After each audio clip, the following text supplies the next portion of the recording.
Imagine booking an elite, luxury wildlife cruise to the absolute edge of the Earth. You sail down to Antarctica, explore untouched South Atlantic islands, and think you're in pure paradise. But weeks into the deep voyage, passengers inside their cabins start suffocating. One by one. This isn't a Hollywood script. This actually just happened aboard a Dutch-flagged expedition vessel. A silent breakout in the middle of the ocean triggered military-grade medical evacuations. Sudden deaths across multiple continents, and an emergency global tracking dragnet by the World Health Organization. Therefore, international biosafety teams were forced into action. The culprit? A quiet, shadowy virus that doesn't live in cities, but hides in the dust of rural landscapes and pristine nature. Hantavirus, the silent spillover. As humanity pushes further into the planet's final, untouched frontiers for premium luxury tourism, are we inadvertently unlocking ancient pathogens that were never meant to cross our path? To understand the true scale of this escalating threat, we have to look at the immediate data pouring into public health agencies right now. When this wildlife voyage departed South America on April 1, 2026, the travelers believed they were safely isolated from the world's diseases. But by the time the vessel neared West Africa, a full-blown crisis was unfolding behind closed cabin doors. April 6. A 70-year-old Dutch passenger develops a sudden high fever and gastrointestinal distress, rapidly progressing to pneumonia before dying on board. April 24. The ship stops at the isolated island of St. Helena, where 29 passengers disembark, including the victim's widow. April 25. The widow boards an international flight from Johannesburg but deteriorates catastrophically before takeoff, dying in a clinic shortly after. May 2. A second passenger dies on board, forcing the World Health Organization to launch an official multi-country notification. By late May 2026, WHO Chief Tedros Adhanom Ghebreyesus confirmed the outbreak had officially climbed to 12 reported cases and 3 tragic deaths. But the real nightmare for epidemiologists wasn't just the deaths. It was the tracking map. Because the original passengers represented 23 different nationalities, they scattered across the globe before symptoms even appeared. Right now, health authorities are actively tracking and monitoring over 600 high-risk contacts across 30 different countries. Therefore, the CDC issued an official Health Alert Network advisory to prepare hospitals worldwide. Advanced laboratory sequencing completed in South Africa and Europe quickly identified the exact agent, the Andes virus, a lethal strain of Hantavirus. If a single cruise ship can scatter an incurable virus across 30 countries before international agencies can even run a lab test, is our hyper-connected world fundamentally unquarantinable? To truly grasp why this happens, we have to look into the biology of the beast. Hantaviruses aren't like normal viruses. They are zoonotic, meaning they are permanently anchored inside wild rodent populations. The rodents act as tiny, walking biological factories. They don't get sick from the virus, but they constantly shed it through their saliva, urine, and droppings. Old World strains, Europe-Asia, focuses on the kidneys. Causes hemorrhagic fever with renal syndrome, HFRS, blood vessels leak, causes acute kidney failure. New World strains, the Americas, focuses on the lungs. Causes hantavirus pulmonary syndrome, HPS, lungs fill with fluid, causes sudden suffocation. Depending entirely on where you are on the planet, the virus executes 2 completely different attack strategies.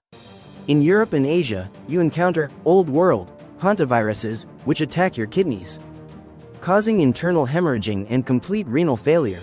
But in the Americas, you face New World hantaviruses. And this is where it turns into pure nightmare fuel. When you inhale a New World hantavirus like the Andes strain, it targets the endothelial cells lining your lungs. It forces your capillaries to leak fluid directly into your respiratory air sacs. Within days, your lungs fill entirely with your own bodily fluids. You go from mild, flu-like aches to severe, suffocating pneumonia and cardiovascular shock in less than 48 hours.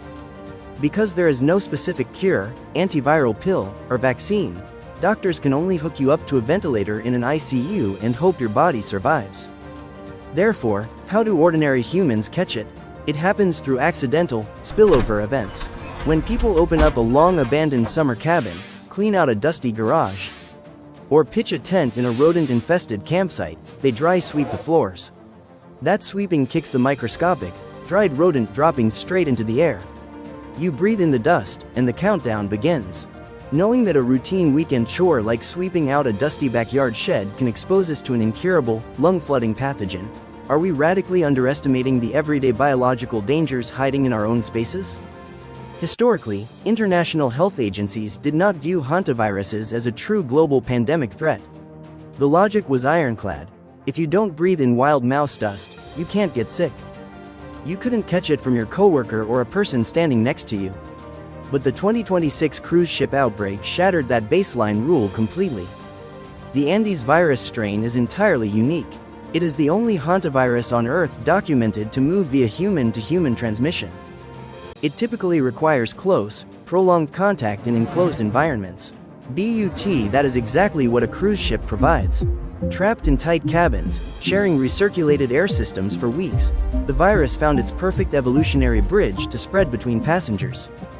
Therefore, scientists are left asking a critical question: why are these dangerous spillovers accelerating right now? It comes down to climate change and ecological invasion. When weather patterns violently swing between severe droughts and sudden, heavy rainfalls, nature produces a massive oversupply of vegetation and seeds. This causes wild rodent populations to explode exponentially, a phenomenon biologists call a bumping event. As human cities expand directly into wilderness zones, we are walking straight into highly active viral hotspots. As rapid climate fluctuations artificially amplify wild rodent populations across the globe, are we creating the perfect environmental laboratory for hantavirus to adapt for easier airborne human transmission? So, what are the actual worldwide consequences of this escalating threat? Are we tracking toward a new era of global lockdowns and travel bans? The short answer from health agencies is no. The WHO explicitly clarifies that hantaviruses are not the next global respiratory pandemic. Even the human-to-human Andes strain naturally burns out because it requires very specific, intense proximity to spread, unlike highly contagious viruses like measles or flu. But the consequences for international travel, biosecurity, and medicine are massive. Because the mortality rate sits near 40%, global governments cannot afford to ignore it. In fact, hantaviruses were officially placed on the European Commission's Comprehensive Health Threat Prioritization Assessment. Therefore, millions of dollars are now pouring into specialized biotech funding to develop the world's first effective hantavirus vaccines and targeted monoclonal antibody therapies before a more dangerous mutation occurs. For the average person, the ultimate consequence is a necessary shift in basic lifestyle hygiene. Local health departments are issuing urgent updates when opening up a long-closed space. Traditional dry sweeping must be banned. Surfaces must be completely saturated with liquid disinfectant first so the dust can never lift into your breathing zone. The 2026 cruise ship outbreak proved that nature's boundaries are entirely fluid. An isolated mountain pathogen can travel across 30 countries via international transit lines in a matter of weeks. It shows just how fragile the balance between human expansion and the wild truly remains. With public health infrastructure already pushed to its limits, are we truly prepared for the next unpredictable wildlife spillover, or are we simply operating on borrowed time? What do you think? Are our current global tracking networks advanced enough to handle these hidden ecological threats, or are we deeply vulnerable? Leave your perspective in the comments below. Make sure to select the subscribe button, activate notifications to never miss an investigation, and share this document with someone to keep them safe.